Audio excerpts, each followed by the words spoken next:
right, so here we are going through a little bit of a demonstration around the different things that we're doing here as it relates to the sim racing experience. And so you're going to hear a few things. You'll hear my spotter through the headphones on here, through the VR headset.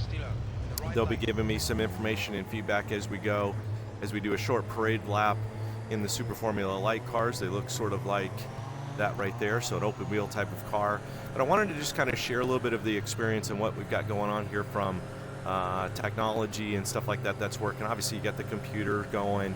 You've got things like the steering wheel that are giving me force feedback, you know, pedals and whatnot, and everything that's going on. But I want to talk through a couple of things that are a little bit different with the way that this is set up. Now, obviously, you don't need VR headsets and all that stuff to do it. You can do it on flat screens and all that as well, and have a different experience. For me, I found that the VR experience is just fantastic, especially as it relates to the immersion and you know, 3D, you know, stereoscopic vision like our normal eyes would be, and yeah, so it really adds to an entirely different immersion that that you just don't get with traditional monitors. So definitely a different way of doing things. A really good use case for how you would use VR, especially on a computer, whether it's sim racing or flight sim or something like that. So VR is just absolutely fantastic.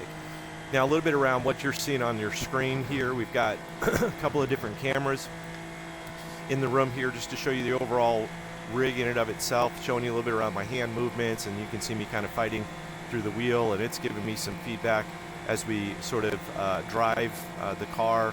And then a little bit around the VR headset view, kind of showing what that might look like as well as we kind of race against these AI guys here and try to, you know, talk us through everything in real time.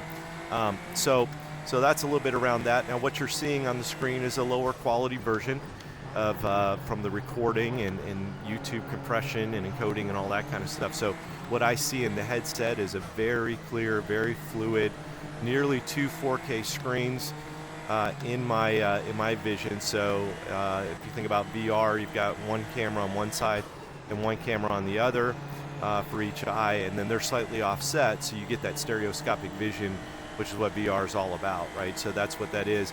But very clear in what I see in the headset, very fluid in terms of the resolution. That's not going to be captured, obviously, really well in streaming videos or creating videos and all that kind of stuff. But needless to say, it's awesome, right? So that's a little bit around what you're seeing on there as well. And in addition, what you've got on there is a couple of things that we call overlays.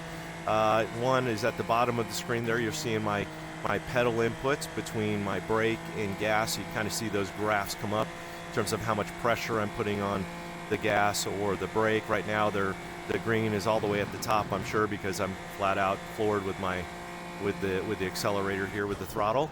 And then you're seeing here, big lockup right there. That was not necessarily what I want to do, but you can see what that looked like with getting a big lockup in the brake as I went into the turn a little too fast there, locked up, pushed straight ahead, and you can see that graph with the brake go up as well. And then you're going to see that again climb a little bit, and now the car will be a little bit tricky to drive here for a little bit because I flat spotted the tires and overheated them, so not my best moment there at all. And so that's the overlay across the bottom. And then on the screen, what you're seeing as well is just sort of the overall race leaderboard, if you will. That's up there on the left side of your screen. So those are called overlays that you can use within the game and the sim itself to give you additional information. As we have a car pull up along the side of me here. And then spotter give me a little bit of input on there as well. And then yeah, so those are a little bit around the overlays. And then in VR, what I see is a different set of overlays that you can't see, that tells me where people are, positions around me, how fast they are, what their skill level is, and stuff like that. So I can see that in my virtual reality display that's not visible to you, but I see that up to the left of my screen on here as well. So that's a little bit around what you're seeing. And then, yeah, let's talk a little bit around the technology for a second. So we'll start off with the pedals real quick. So on the pedals, everybody knows kind of how those are going to work, right? But what I've got on them as well is a couple of rumble motors, and they're attached to the pedals, and what they do is effectively vibrate or give me information based on what the car is doing. So for example, when I use anti-lock brakes, if I give the brakes, if it's too much brakes, they'll vibrate a little bit, just like a real car would in real life. You know, when you hit those anti-lock brakes, the pedal vibrates. Well, this does the same exact thing in the cars that have ABS on them, like some of the GT3 cars that we race and some of the other classes where they have anti-lock brakes, they'll vibrate. And other cars that don't have anti-lock brakes, when you have a wheel lockup, they'll also vibrate a little bit to kind of simulate what that would look like. Go through this turn here, and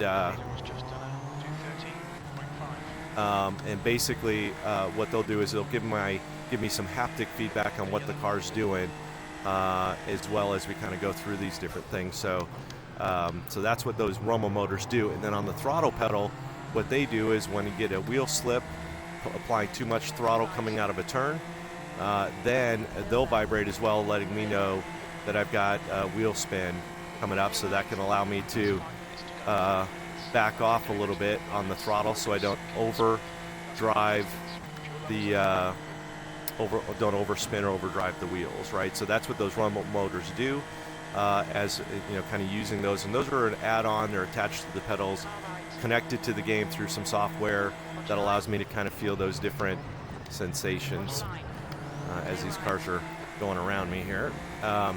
So that's basically the pedals. And then the other thing that you probably notice is this seatbelt thing that's going on here. Well, it's not just for looks, just to kind of, you know, do something kind of goofy and like, really, you need a seatbelt in this thing?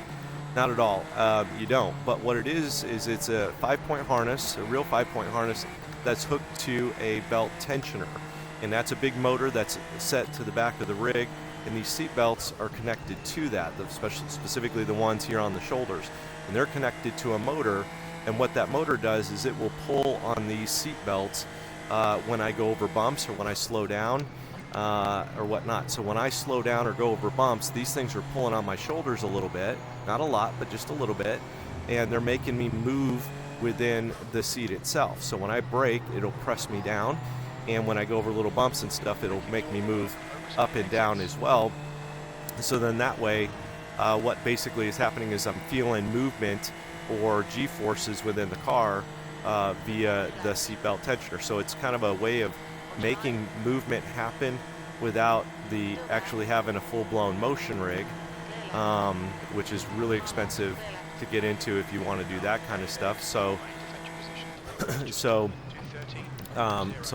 this was an alternative to that, and then again, it allows me to have a little bit of those movements and those sensations just for immersion. It doesn't really necessarily help you understand the car any differently, like, you know, it doesn't help you necessarily turn differently or anything like that, but what it will do is effectively, you know, kind of immerse you into the bumps and the divots in the roads and stuff like that, and you know, where you have compression. Where it's really cool, you know, I'm gonna let this guy go down, go around me here, or not, is when you're in oval racing and you go around those high-speed ovals, you're gonna feel these things really tighten up as you go through the ovals, because it really compresses you against the G-forces that they're feeling on that, right? So that's where that's it's really kind of cool. It's a neat sensation, and it really gives you an understanding of how much work it is for these oval car drivers to go around some of these high-speed ovals, because they are feeling a ton of compression gravitationally as it pushes you down into your seat at, you know, 200 miles an hour or whatnot. The other thing that I have on here as well is what we call transducers, and what those are is those are think of them like subwoofers that basically what they do is they take some of the low frequency noises, bumps, and telemetry that comes from the car, and what it does is it sends these vibrations through the rig as I'm racing. So the example is when I go over curbs, I don't just hear the curbs, you know, the wheels kind of chopping over the curbs or whatnot. What I actually do is I get the rig itself actually will vibrate when I go over the curbs. You don't hear it, but you feel it, right? So I've got 5 of these things set up. Now you don't need 5 or anything, but I've got each one of them doing sort of a different haptic feedback. So when I go over curbs, the whole thing sort of vibrates when you go over, and the engine RPMs, that hum of the engine, is also being done at the same time. So I've got the different ones doing different things on there as well. So one of the transducers will just do RPMs, the other one will do shifting, the other one will do curbs, and so that way none of them gets overwhelmed, and then they all work harmonically together so that I don't get a lot of noise as they all as all these signals and vibrations are clashing with each other on the rig. So it sounds very specific. So when I go over the bumps, I feel the bumps. At the same time, I'm feeling the RPMs and the vibration of the motor as it's accelerating. And then yeah, you kind of put it all together. So you can see me kind of bounce around in the seat here as I go down the divot there and come up the hill as I can press down, and that's what's going on. So it's really kind of cool at the same time. So yeah, all of this stuff is sort of working together between the VR giving me a sense of depth and 3D realism, the feedback on the wheel, basically telling me what the car's doing in terms of turns and whether it's getting, whether I'm sliding or pushing or anything like that. Then you've got the seatbelt tensioner that's sort of giving me a sense of compression and movement and motion. And then you've got the pedals that are sort of doing something as well related to car lockups or wheel lockups and throttle spins. And then, yeah, all of these things sort of work together to give me, kind of a really cool immersive experience. And then at the same time, what you do is I race in iRacing and do some events through the official iRacing service there, where it's all effectively multiplayer against live people all the time. This is an AI race, of course, but generally everything I will do will always be against online people. So every car that I would see and race against would be somebody doing basically the same thing I'm doing as well. Maybe not with as many bells and whistles as going on as I have, or maybe they might have more.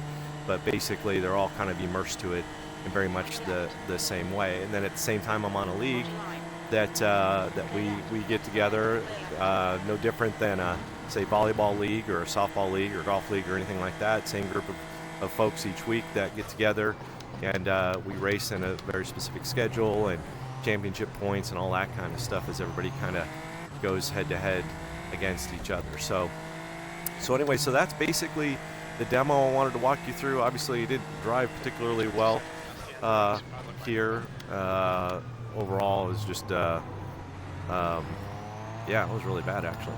But hopefully you get an idea and a sense of how all this stuff kind of comes together. And yeah, I mean, this is the cool part of it as I look around in the VR world. It's just amazing and awesome to have all of these different things kind of working together to kind of really immerse yourself in the whole experience. You don't need a lot of it. Again, you can do, wheels and pedals and something basic with your computer and a typical flat screen monitor and have a really great experience as well. But these are some of the things you can kind of keep graduating and moving up to or adding to your system as you want to, or as you kind of get more and more immersed into it if it's something that you really want to do. So hopefully that kind of helps with some of a little bit around some of the different things that are going on and why this stuff is cool, and the different camera views kind of showing you how all of it's sort of coming together. So we'll wrap it up here and close it out here with a recap of everything. All right, so that's basically it. I wanted to make sure I took a few minutes just to walk people through the hobby, so to speak. And yeah, I mean, it's really cool, a lot of fun to get involved with and do, and a lot of things I've done wrong as I've gone through this process. And at the same time, there's some things that I probably wouldn't do again. Necessarily purchases that have been like that didn't work, or this didn't work, or all the, sort of trickeration of trying to make sure everything works together. But basically, once it's all set up and stuff, there's sort of, it's just cool. It's just a lot of fun to get involved with and sort of do and, compete and against real people. And I don't know, it's just kind of fun. And if you do well, you know, beat your lap times or beat other people and stuff, that's awesome as well. So if you have any questions around anything, you know, leave me a note, let me know, shoot me a message or whatever.